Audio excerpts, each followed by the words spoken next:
निधि की शादी किशन नगर में जतीन के साथ हो जाती है। उसकी दो सास थी, एक तो उसकी सास और एक उसकी दादी सास। निधि स्वभाव में बड़ी ही चंचल स्वभाव की थी और ये बात उसकी सास को बिल्कुल पसंद नहीं थी। एक दिन निधि हेडफोन लगाकर गाने सुन रही होती है और नाच रही होती है।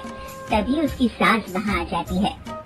It's the time to disco, कौन मिले देखो किसको, It's the time to disco। निधि जैसे ही मुड़ती है, उसकी सास वहाँ खड़ी होती है। वो अपनी सास को देखकर नाचना बंद कर देती है। मम्मी जी, मैं ना बस थोड़ा। नहीं नहीं बहू, और नाचो, पूरे दिन रात एक कर दो प्रैक्टिस में। क्या है ना, तुम्हें तो डांस इंडिया डांस में जाना है ना। Dance India dance? नहीं नहीं मम्मी जी, वो तो मैं बस ऐसे ही। हाँ हाँ पता है, तुम ऐसे ही ठुमके मार रही हो, नाश्ता तो बना रही है अब तक। बस मम्मी जी, मैं जा ही रही थी बनाने। तभी वहाँ निधि की दादी सास आ जाती है। अरे बहू, जरा मेरे कमरे में तो चल, तेरा चश्मा नहीं मिल रहा है। माँ जी, चश्मा मिलेगा भी कैसे, वो तो आपने अपने सर पर लगा रखा है। भूल गई थी मैं।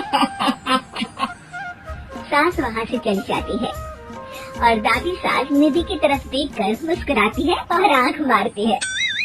अगले दिन निधि टीवी देख रही होती है।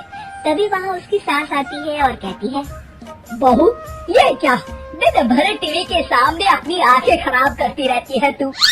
मम्मी जी, वो कोई काम नहीं था तो मैंने सोचा कि टीवी ही देख लूं।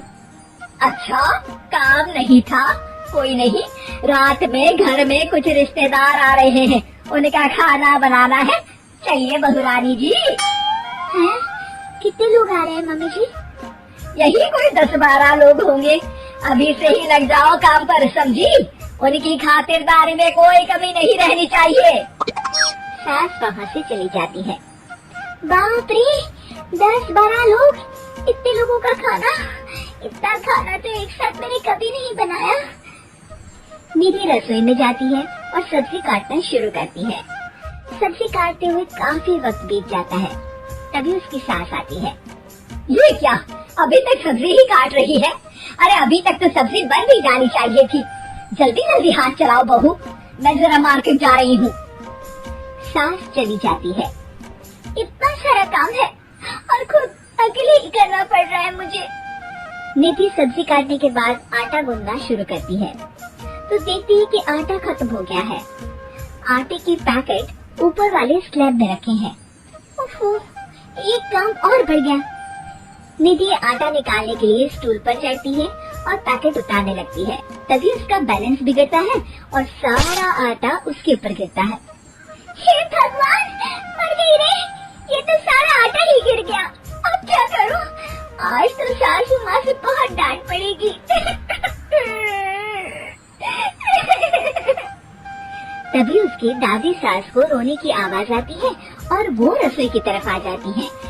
देखती है कि निधि आटे में लथपथ जमीन पर बैठी है और पूरा आटा रसोई में बिखरा हुआ है।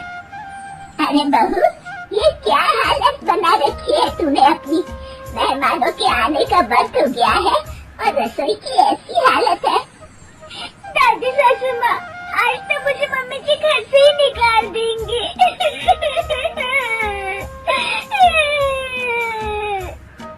ओफो, रोना बंद भी करो और जल्दी से सफाई शुरू करो। चलो, खाना मैं बना देती हूँ। निधि सफाई में लग जाती है और दादी सास झटपट सारा खाना बना देती है। रात में सारे मेहमान खाने पर बैठते हैं। लीजिए ना, आज तो सारा खाना हमारी बहू ने बनाया है। सब खाना शुरू करते हैं। कैसा लगा आप लोगों को बहू के हाथ का खाना? खाना तो बहुत ही अच्छा बना है। हाँ हाँ, और ये पालक पनीर तो बहुत ही अच्छा है। ये सुनकर निधि बहुत खुश हो जाती है और अपनी सास की तरफ देखती है तो देखती है कि उसकी सास तो कुछ भी खा ही नहीं रही होती। अरे मम्मी जी, आप लीजिए ना, मैं परोसती हूँ आपको। ये लीजिए पालक पनीर और ये लीजिए रोटी। सास जैसे ही खाने का निवाला खाती है तो अपनी बहू की तरफ देखती है। कैसे बना है खाना मम्मी जी? सास दादी सास की तरफ देखती है। बहुत अच्छा खाना बना है। दादी सास समझ जाती है कि उसकी बहू को पता चल गया है कि खाना उन्होंने बनाया है, और निधि ये सोचकर घबरा रही होती है कि अब उसकी सास उसका क्या हाल करेगी। सारे मेहमान चले जाते हैं। बहू, तुम्हें शर्म नहीं आती? सारा खाना तुमने सासू माँ से बनवाया? नहीं मम्मी जी, वो दरअसल आटा। तभी दादी सास वहाँ आ जाती है और निधि की बात काटते हुए कहती है, अरे बहू, मेरी थोड़ी सी तबीयत ठीक नहीं लग रही, तू जरा डॉक्टर को तो बुला दे। अरे सासू माँ, क्या हो गया आपको? चलिए कमरे में आइए आप। सास निधि की दादी सास को अंदर लेकर जाती है और दादी सास एक बार फिर से निधि की तरफ देख कर मुस्कुराती है। दादी सास ने मुझे फिर से बचा लिया।